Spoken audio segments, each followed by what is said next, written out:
Olá, sejam todas e todos muito bem-vindos e muito bem-vindas ao nosso primeiro episódio do podcast Além do Quadro.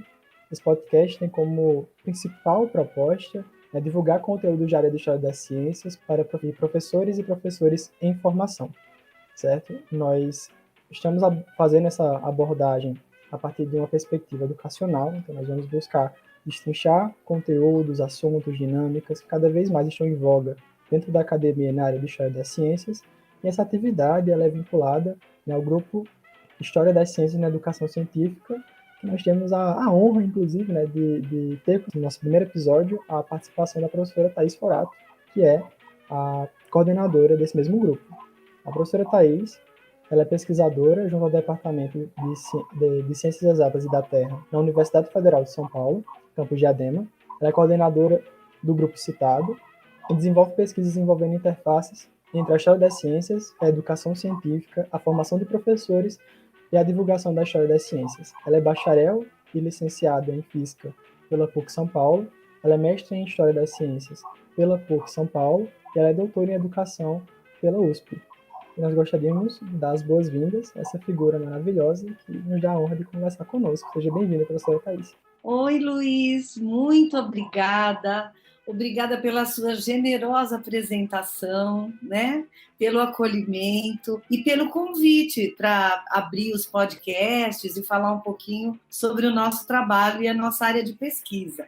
Obrigado, nós que agradecemos. Vamos lá, professora. O principal pauta desse episódio, do primeiro episódio do podcast, é conversar um pouquinho sobre a importância da história das ciências, mas principalmente na perspectiva dos pesquisadores. E a senhora, enquanto pesquisadora, vai ter uma fala fundamental aqui. Nossa primeira pergunta diz respeito, na verdade, justamente a essa área grandiosa. Para a senhora, professora Thais, o que faz o historiador das ciências? Mas que pergunta boa! Porque a grande maioria das pessoas tem contato apenas com aquela história da ciência que aparece em livro didático, às vezes em alguns filmes, né? Desenhos, material de divulgação. E, na verdade, a maioria dessas perspectivas históricas não é exatamente resultado do trabalho de um especialista, de um historiador, né? Aqueles box em livros didáticos são apenas informações muito simplificadas sobre alguém que nasceu em algum lugar, teria descoberto algo, mas isso não é o que nós, historiadores da ciência, consideramos como uma narrativa histórica. Então, o historiador das ciências, ele vai se debruçar sobre documentos da história que vão trazer informações, perspectivas sobre o desenvolvimento das ciências.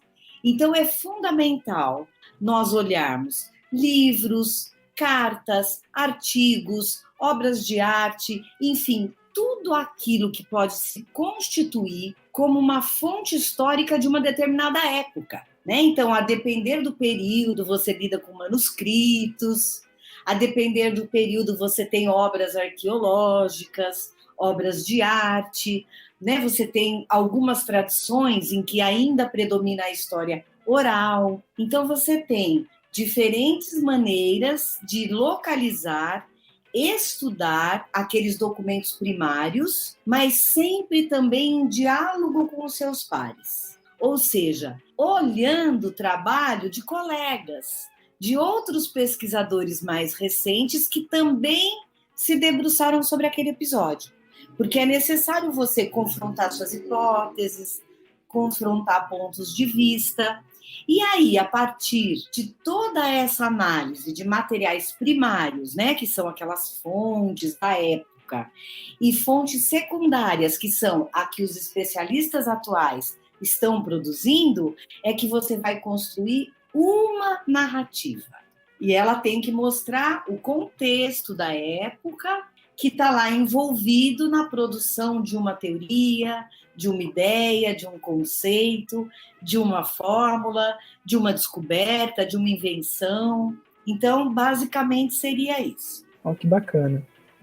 Uma pergunta que foge um pouco ao roteiro, Eu queria perguntar para a senhora se assim, ao decorrer da sua perspectiva, da sua vivência enquanto pesquisadora, a senhora viu uma ascensão dessa área no Brasil. Ou se é uma área recente ou um pouco mais antiga, se ela ainda está se consolidando.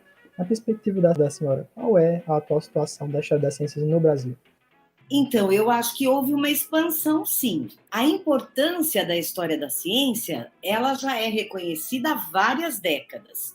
E pelo menos desde a década de 70, você já vê algumas iniciativas, pessoas comentando sobre os benefícios da história das ciências no ensino, mas ainda não era tão natural uma interface entre os educadores e educadoras com as narrativas produzidas pelos especialistas, né? Então, aos poucos, os grupos vão se consolidando, a área de pesquisa vai se especializando, começam a surgir alguns programas de pesquisa que têm como uma linha a história da ciência, e depois até mesmo programas específicos dedicados à história da ciência. E aí, Luiz, é interessante mencionar que tem um artigo publicado num handbook do professor Roberto Martins, com a Cibele Silva e com a Marielice Prestes, justamente fazendo um inventário desse histórico da área. Então, para quem quiser se especializar, depois a gente coloca na descrição do podcast a referência desse texto. E hoje a Bacana. gente vê, né, vários grupos de pesquisa em diferentes partes do Brasil, em diferentes universidades, né, produzindo história das ciências de boa qualidade e também propostas para a educação. Que bacana, professora Thais. É verdade. Uma outra pergunta que surge, na verdade, em decorrência desta, é o seguinte, né? Na sua carreira enquanto pesquisadora, qual foi o conteúdo, o assunto que mais chamou a sua atenção, né, na pesquisa na área de História das Ciências? Pergunta bem legal também. Eu era, na verdade, professora de física da escola básica. E eu gostava de história da ciência, mas a história que eu conhecia era aquela que tinha ali no material didático. Eu usava alguns livros que tinham alguns relatos um pouco melhores do que apenas aqueles boxes, né, que são muito problemáticos. Então eu contava aquelas histórias, eu contava aquelas lendas, os mitos, aquelas anedotas engraçadas do Arquimedes, da maçã do Newton, a briga do Darwin com Lavoisier, o cara, né, que sonha com alguma coisa e descobre. Então eu reproduzia essas coisas. E numa escola onde eu trabalhava, a coordenadora comentou: você gosta tanto de história da ciência, por que você não vai fazer uma pós? E eu tinha também feito uma leitura crítica para uma editora que me presenteou com um livro paradidático sobre história das ciências do grupo Tecnê. Então eu fiquei muito encantada, porque era uma abordagem contextualizada, né, sobre o nascimento da ciência moderna, e eu fiquei fascinada. Usava o livro paradidático nas aulas de física, fazia prova com consulta, as pessoas achavam muito estranho, mas no fim os alunos gostavam. E aí foi assim que eu fiquei sabendo que existia um programa em História das Ciências. E aí eu ingressei no programa para me aprofundar. Logo de cara, eu fui aluna do Roberto Martins. Eu nem sabia quem era Roberto Martins, eu não conhecia nada da área acadêmica. Nada da área acadêmica, né? E eu fiquei absolutamente deslumbrada com as aulas dele, porque era de uma profundidade, era de uma fundamentação, era de uma riqueza de detalhes, uma argumentação. Eu fiquei fascinada. E foi numa dessas aulas que ele comentou sobre experimentos que o Newton realizava com mercúrio no escopo da alquimia. Isso foi, assim, um choque, porque a imagem que eu tinha do Newton era justamente aquela estereotipada, né? Da maçã que cai na cabeça e ele inventa a lei da gravitação universal. Ou descobre, pior ainda, né? Então, quando eu vi aquele Newton que todo mundo mostrava como ideal de racionalidade, fazendo experimentação em alquimia, eu fiquei fascinada. Aí eu comecei a me envolver com o tema. Coincidentemente, eu ganhei um livro de presente de um tio, do próprio Isaac Newton, falando sobre as profecias bíblicas. E aí eu descobri que o envolvimento de Newton com a teologia tinha sido imenso, né? Então, no meu mestrado, o meu objeto de estudo foi essa obra primária que o Newton escreve, né? E só é publicada depois que ele morre, 1733, sobre as profecias bíblicas. Então, foi de fato algo que mudou a minha visão, sabe, sobre a construção dos saberes ao longo da história das ciências. Incrível. E, olha, na fala da senhora fica evidente, né, o quanto essa área do conhecimento faz com que nós enxerguemos os cientistas como seres humanos, pessoas que têm diversas facetas, que têm diversos interesses e que vão muito além daquilo que as fórmulas, as histórias, enfim, os artigos, os trabalhos que eles publicaram. Muito bom. Na perspectiva da senhora agora, enquanto professora, a senhora acredita nesse grande potencial que a história das ciências pode prover ao docente no ensino de ciências?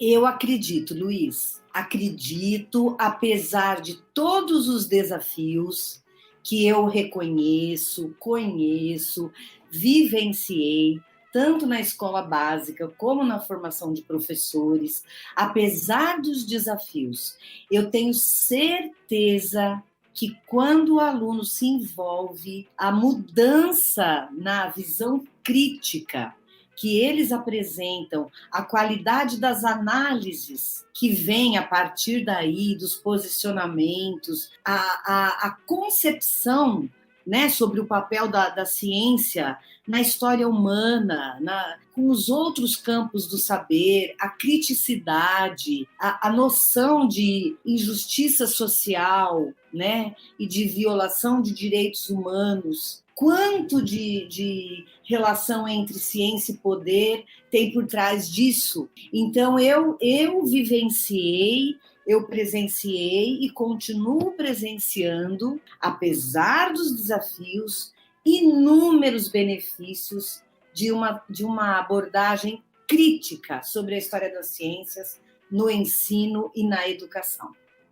Isso é muito interessante, porque dá para perceber claramente que a proposta da área ela é multidisciplinar, ela é interdisciplinar, é transdisciplinar, ela realmente vai muito além daquilo que por vezes, né, o livro didático, como a senhora disse, entrega como uma ciência feita, pronta. A história da ciência tem esse caráter mais processual, de fato. Isso é algo realmente muito bonito. Na opinião da senhora, além dos benefícios, né, ao aluno, a senhora acredita que a história das ciências em relação ao professor consegue expandir os seus conhecimentos, consegue trazer uma abordagem mais diferenciada para aquele docente que traz esse assunto na sua sala de aula?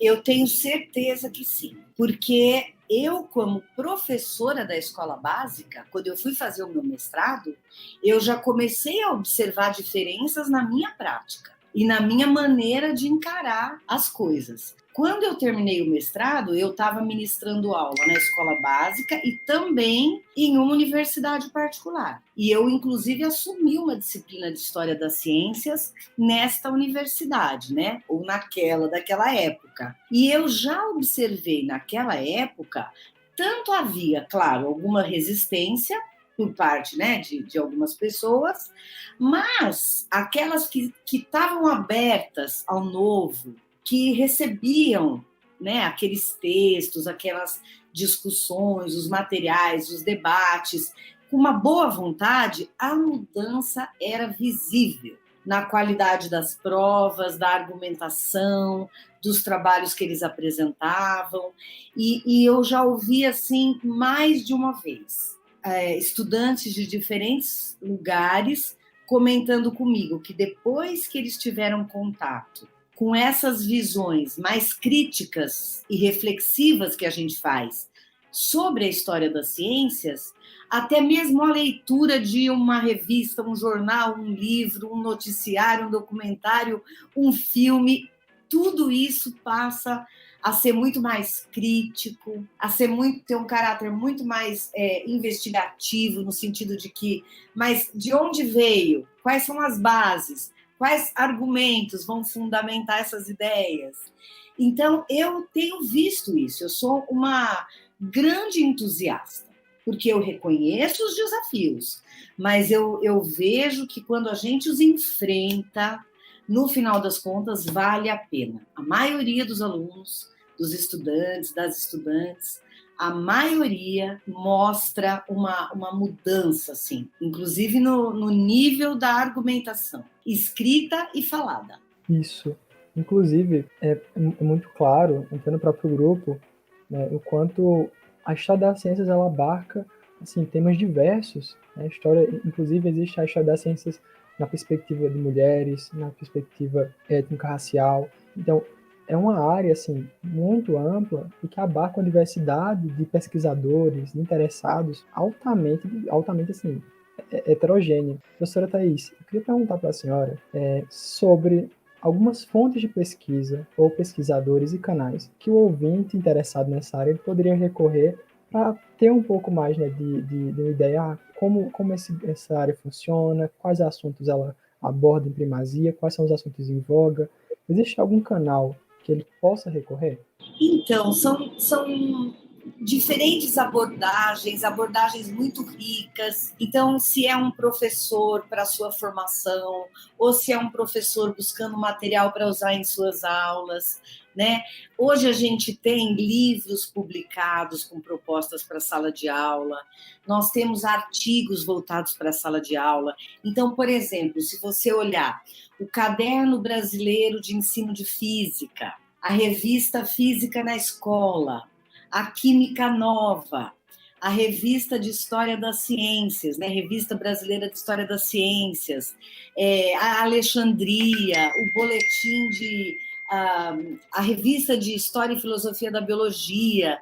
Ou seja, temos já alguns periódicos que têm sessões dedicadas à história das ciências no ensino, como tem também as revistas especializadas em história da ciência, né? A Manguinhos, a Proposições, na verdade, ela abarca vários temas, né? Então, você tem grupos de pesquisa produzindo materiais, tem várias possibilidades. Nós temos um canal em que a gente compartilha 2 tipos de material. É um canal no YouTube. Tem seminários de pesquisa para quem quer se aprofundar, para quem quer iniciar um mestrado, ou está fazendo um mestrado, um doutorado, ou um professor buscando material para suas aulas, né, na graduação. Então, nós temos convidados de diferentes grupos, diferentes abordagens, diferentes regiões do Brasil, que apresentam suas pesquisas, né? Seminários mais longos e tal. E temos também vídeos mais curtos para serem usados na sala de aula. Esses ainda estão no início. A pandemia atrapalhou um pouco na produção, né? Então atrasamos um pouco o nosso cronograma. Mas o material que está lá disponibilizado, por exemplo, um vídeo sobre Lamarck, que é apenas 5 minutinhos, mas a gente consegue contextualizar um pouco Lamarck frente às ideias da sua época, né? Quebrar o estereótipo dele. Os professores que têm usado em sala de aula, muitos têm me dado um retorno bastante positivo. Então, isso é uma das possibilidades, né? E aí, entrar em contato com os professores, por exemplo, que vocês vêm publicando artigos nessas revistas, né, que são de boa qualidade, tem os eventos em que você tem apresentações de trabalho, e aí tem coisas do tipo assim, olha, são vários livros, tá? Agora eu mostro esses 2, mas a gente pode pôr outras referências lá. Então, esse livro, organizado pela professora Cibele Celestino Silva, tem vários capítulos com diferentes temas voltados para histórias das ciências, de forma que possam ser adaptados para a sala de aula. Então, já é um livro escrito pensando em professores, e eles podem pensar em como adaptar para o seu contexto educacional. Esse foi publicado em 2006. E tem também esse aqui, que eu organizei com o professor Breno, da Federal do ABC, que também são diversos autores de diversas universidades, regiões e temas, com capítulos voltados também para professores e para a formação de professores. E aí tem muitas outras coisas, né, outros materiais que podem também ser consultados. Professora Thais, perfeito. Isso é muito interessante. Inclusive, para o ouvinte que estiver interessado, nós vamos colocar na descrição do episódio os links, certo? As referências certinhas, para que você possa buscar as referências bibliográficas e se inteirar mais no assunto. Professora Thaís, outro ponto também é muito importante, né, para explorarmos a sua figura, não somente enquanto pesquisadora, mas também enquanto coordenadora do grupo em pesquisa de História das Ciências, voltada para a educação científica, principalmente. Eu queria perguntar para a senhora assim, quais têm sido, de fato, as atividades que o grupo tem desenvolvido, de que maneira os ouvintes eles podem estar inteirados no que o grupo está fazendo, produzindo, e também, claro, né, se futuramente, em 2022, já existe alguma perspectiva talvez de um novo ciclo de lives, de pessoas que possam participar de forma mais próxima. A senhora poderia, brevemente, apresentar um pouco do grupo HSSE para os espectadores, por favor? Claro, claro, é uma honra. Então, o grupo surgiu em 2011 lá na Unifesp. Começamos eu e um grupo de 6 estudantes da graduação, né, em ciências da licenciatura, cada um interessado em um episódio específico. Então, nós começamos com reuniões semanais para estudar textos, debater fontes, discutir sobre os episódios históricos. E aí o grupo foi crescendo, tivemos o ingresso de alguns professores da escola básica, alguns docentes, né, colegas que passaram a colaborar com o grupo, começamos a fazer seminários com professores convidados, então nós íamos alternando estudo de textos com o material que estava sendo produzido pelos próprios alunos, né, num escopo, por exemplo, da iniciação científica, os seminários com os convidados. E aí o grupo foi crescendo, a gente continuou recebendo mais pessoas e ele vem fundamentando as minhas ações, né, como pesquisadora e professora, tanto no ensino, né, na docência, como na pesquisa, na orientação, né, dos mestrandos, doutorandos, ICs, TCCs, e também na extensão, porque o grupo tem esse papel, né? Nós temos professores que frequentam as reuniões, que estão interessados em desenvolver essa visão crítica em suas aulas, e aí já completamos agora em 2021, 11 anos do grupo, com vários TCCs defendidos, mestrados, iniciação científica, muitas participações em congresso, artigos. Então, temos aí, né, uma contribuição da qual eu tenho muito orgulho. E aí, o interessante é que uma parte disso está indo agora para o canal, que é uma forma de nós divulgarmos, né? Repartirmos com as pessoas os seminários que ocorreram em 2020, 2021, com os convidados. Então, nós temos lá nesse canal que eu já havia dito, né, a possibilidade. E temos também um site que logo vai para o ar, lá vinculado à Unifesp, né, ao campus de Diadema, em que a gente apresenta o grupo, o histórico dos membros nesses anos todos, o resuminho, né, o título dos projetos de extensão. Então, é uma forma também, né, de acompanharem. E o Instagram, né, do grupo, que é hsse.unifesp. Então, dá para acompanhar também as atividades mais recentes por lá. E essa vinda dos professores da escola básica para o grupo, para frequentarem as reuniões, é uma troca muito interessante, porque eles não vêm para o grupo apenas para aprender o que a gente está fazendo, eles vêm para o grupo para nos trazer a situação real da sala de aula, o que eles estão enfrentando nos seus respectivos contextos. Porque nós temos alguns mestrandos que também são professores, mas aí nós temos outros professores oriundos de outras escolas, tanto da rede pública como da rede privada, diferentes realidades, recursos, diferentes dificuldades. Então, a extensão, ela é uma troca, né? Ela não é apenas a universidade oferecendo, dando um retorno para a sociedade, como se pensava há algumas décadas atrás. Isso é fundamental. A universidade, principalmente a pública, né, financiada com dinheiro público, é fundamental que apresente para a sociedade resultados, mas não é apenas esse movimento. A sociedade também informa a universidade da realidade para que as pesquisas não sejam tão distantes, né? Que é uma coisa, um dos desafios com os quais a gente lida no meio acadêmico, né? Buscar esse contato com o mundo real, porque algumas pesquisas vão entrando mesmo na fundamentação teórica, né? E acabam se distanciando também. Então, a gente ter a oportunidade de receber os professores e as professoras que vêm nos trazer as informações sobre os seus contextos é uma experiência riquíssima e todo mundo cresce. Nós todos estamos em permanente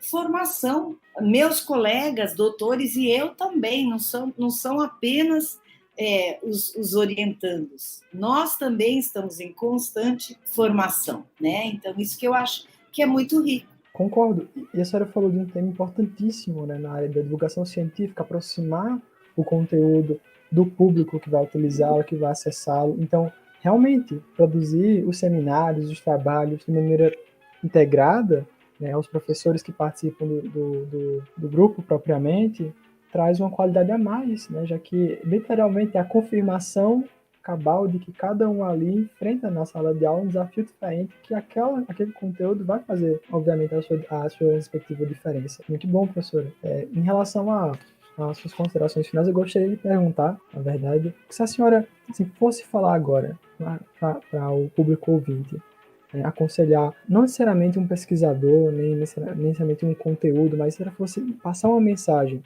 sobre a área em si, a área da história das ciências, que começou a motivar cada vez mais a senhora para pesquisar nesse tema e a continuar desenvolvendo pesquisa nessa área até hoje, o que seria que a senhora falaria? Quero destacar duas coisas, né? Quando a gente fala da importância de conhecer sobre a história das ciências, tem o lado, vamos dizer, prático, utilitarista e um outro lado.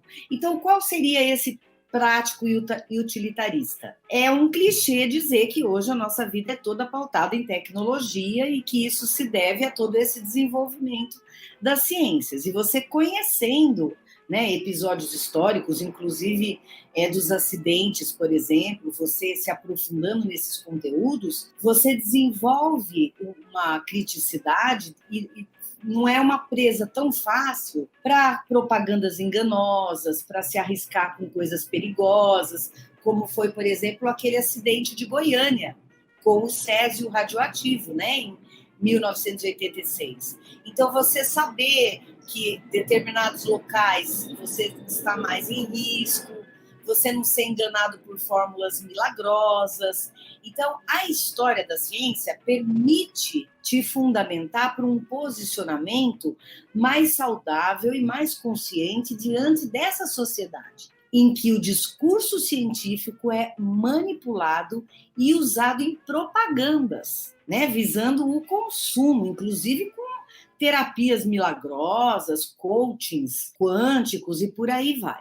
Então, esse seria o lado prático. Agora, há um outro lado que é muito mais ligado à intelectualidade e como você vai se compreender nessa história humana. Como você vai entender de que maneira o mundo chegou, como está, de ao mesmo tempo que nos presenteia com tratamentos médicos, tecnologias, conquistas, a gente vê uma assimetria social imensa, a gente vê que esses produtos não são democratizados, a gente observa o apagamento de mulheres, de povos, de pessoas, de etnias, e a gente vai entendendo como isso foi construído. Então, não é apenas para um posicionamento saudável na sua vida, mas é também para você compreender a sua responsabilidade enquanto ser humano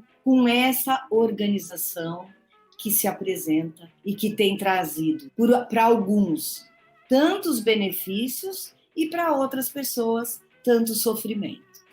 No final, acredito que fechar o episódio falando um pouquinho, como a senhora acabou de mencionar, sobre o caráter social dessa área é fundamental e eu fico muito feliz por participar do grupo, particularmente, também por ter entrevistado a senhora nessa tarde. Muito obrigado, professora Thaís.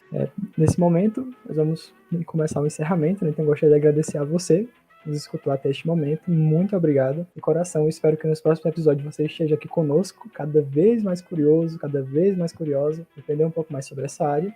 E logo mais, nós pretendemos lançar novos episódios, novos momentos. Eu espero que você esteja conosco para acompanhá-los. Muito obrigado e até a próxima. Tchau.